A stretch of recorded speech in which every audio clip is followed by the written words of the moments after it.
창세기 26장 12절로 15절의 말씀입니다.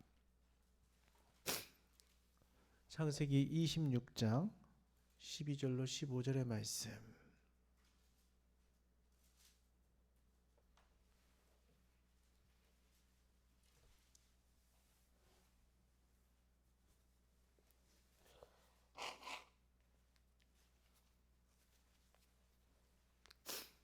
네, 우리 같이 말씀을 한 목소리로 봉독하시겠습니다. 이삭이 그 땅에서 농사하여 그 해 100배나 얻었고 여호와께서 복을 주심으로 그 사람이 창대하고 왕성하여 마침내 거부가 되어 양과 소가 떼를 이루고 종이 심히 많으므로 블레셋 사람이 그를 시기하여 그 아버지 아브라함 때에 그 아버지 종들이 판 모든 우물을 막고 흙으로 메웠더라. 아멘. 할렐루야. 네, 오늘도 새벽에 나오신 여러분을 주님의 이름으로 축복합니다.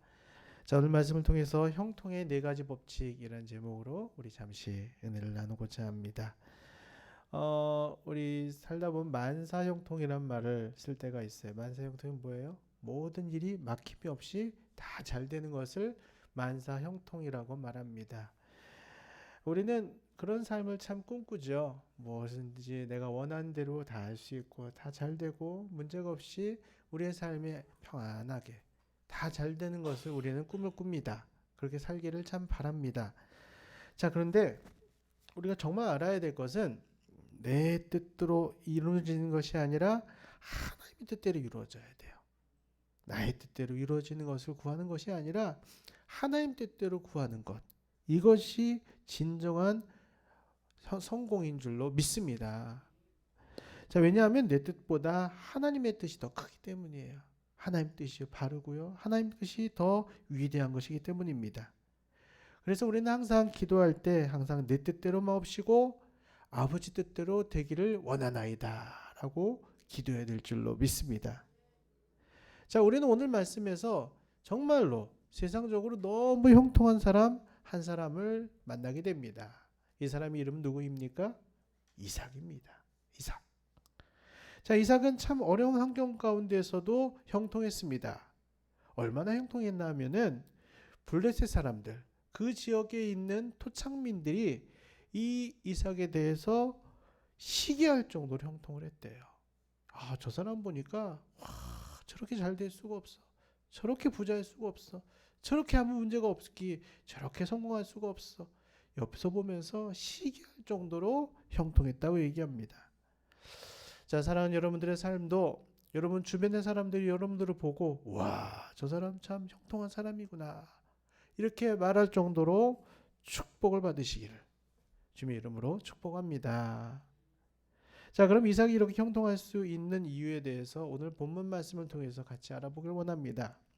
첫 번째, 어떤 일이 있어도 세상으로 가지 않는 것입니다.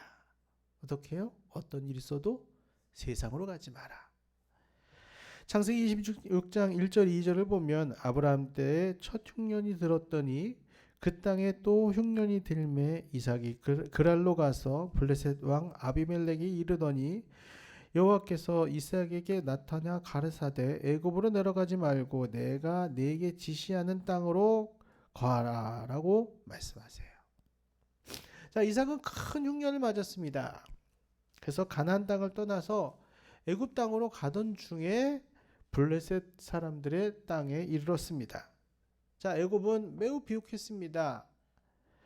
그렇지만 하나님께서는 그곳에 가지 말고 이 블레셋 땅에 거하라 하셨고 지금 이삭은 그 하나님 말씀에 순종해서 블레셋 땅에 거하게 되었어요. 그랬더니 하나님께서는 그 흉년의 때 모두 다 어렵고 모두 다 삶에 부족한 것들이 너무나도 많은 그때에 상상할 수 없는 축복을 주셨습니다.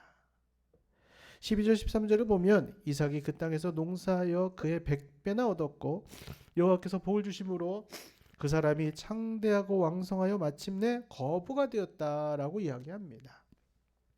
자, 여기서 우리가 깨달아야 될 진리는 세상의 것들이 아무리 비옥해 보인다 할지라도 우리는 세상에 나가서도 안 된다는 거예요.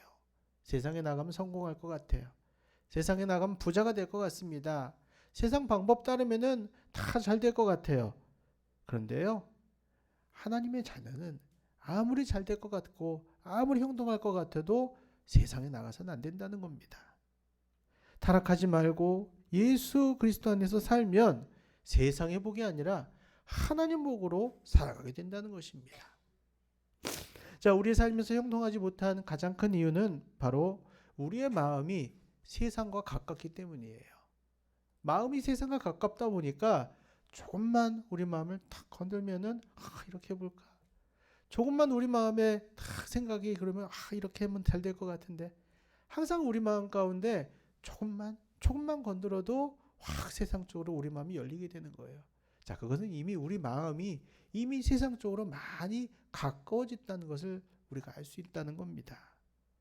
마음에 죄가 있다면 우리는 형통할 수가 없습니다. 그래서 잠언 28장 13절에 자기의 죄를 숨기던 자는 형통하지 못하나 죄를 자복하고 버리는 자는 불쌍히 여김을 받으리라 라고 말씀하세요.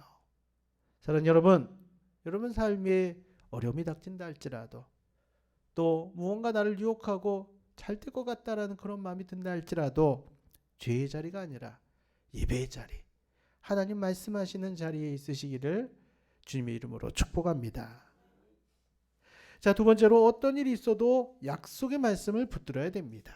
약속의 말씀.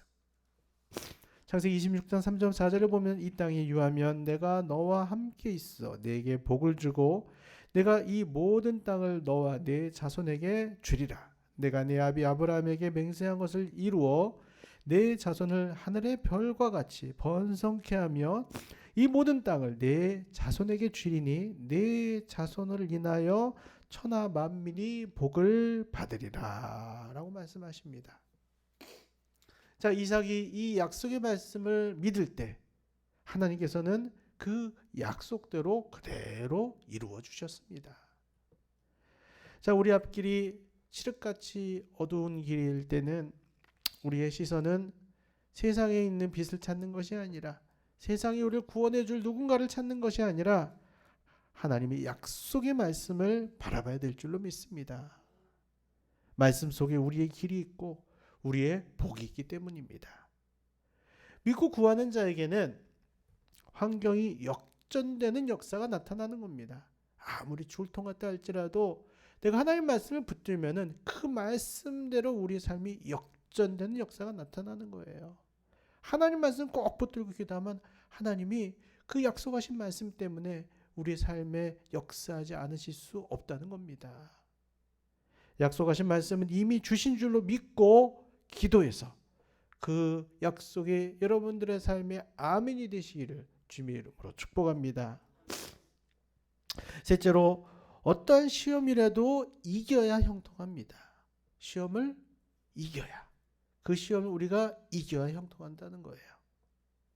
6절에서 11절을 보면 이삭이 시험을 당하는 이야기가 나옵니다. 이삭이 이방 땅에서 아름다운 아내 때문에 목숨을 잃을까 두려워서 누이라고 했다가 블레셋 왕에게 책망을 받은 이야기가 나와 있습니다. 자, 이삭에게 마음에 두려움이 다가왔습니다. 시험이 다가왔어요. 그 마음의 두려움 때문에 그의 삶에 주어주셨던 그 수많은 형통 가운데서도 그의 마음 때문에 그 형통이 사라져버린 겁니다. 하나님 때로는 우리의 믿음을 시험하실 때가 있습니다. 시험에 넘어지는 자는 예비하신 축복을 자기 것으로 취할 수가 없어요. 시험을 이기기 전에는 그 복은 내 복이 아니에요. 시험 때문에 하나님의 말씀의 자리, 예배의 자리, 기도의 자리를 떠나면은 그 복을 나의 것으로 취할 수가 없다는 겁니다. 아브라함도 이삭을 드리라는 시험에 합격했을 때 복을 받았습니다. 여러분 삶에 어떤 시험이 있습니까?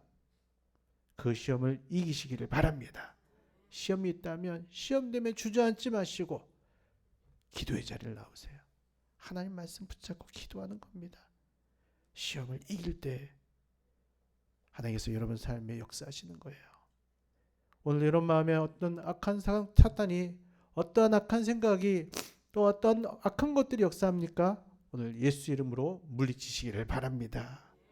마음에라도 시험이 있다면 반드시 승리하시기를 바랍니다.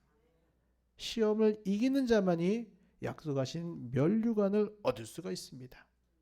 욥처럼 여러분 삶의 모든 시험을 이겨서 갑절의 축복을 받는 여러분 되시기를 주님의 이름으로 축복합니다.